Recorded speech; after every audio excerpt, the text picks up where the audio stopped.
Hey. What are we doing today? Today we're doing 5-5 inequalities involving absolute value. We're going to solve each inequality, then graph the solution set. So here's a problem that is given to us by the book. So we have n plus 2, which is less than 11. Remember, this is the absolute value. Now, absolute value is the distance away from 0. So it could be a positive distance, and it can also be a negative distance away from 0 on the number line. So in order for us to set up this problem so that we'll be able to solve it correctly, we're going to split it into two inequalities. Now we're going to have n plus 2 less than positive 11, and we're going to also have n plus 2, and we're going to switch the signs now, greater than negative 11.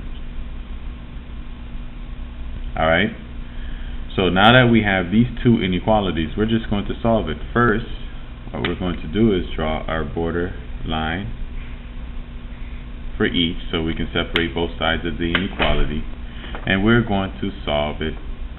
In this case, we're going to solve this one by getting rid of the 2. We're solving for m, getting m by itself. So we're going to subtract 2 to both sides of the inequality. Alright, when we do this, it eliminates the 2's on this side, and we can bring down the m since it is by itself. And then it's 11 minus 2, which happens to be 9. So we have m less than 9. Now for this inequality, we do the same thing. We're going to subtract 2 to each side of the inequality. Alright, so the 2's are eliminated. We bring down the m. Alright, we also bring down the same sign, which is the same inequality, and this is negative 11 and negative 2. Now since they're both negative, we keep this sign and we add the numbers. So 11 plus 2, which would be 13. So now m is greater than negative 13. Now that we have our two solution set, we're going to graph it on the same number line.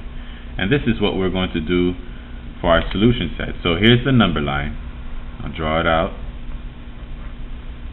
for you. Understand that 0 is always in the middle. So that means negative 13 will be on the left,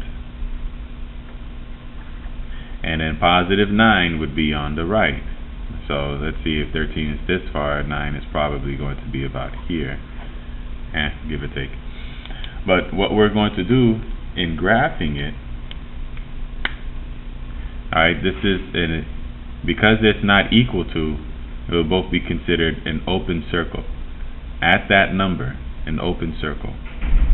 Now this is less than 9, and like I told you before, if wherever it's pointing, since it's pointing this way, we're going to be shading this way for 9.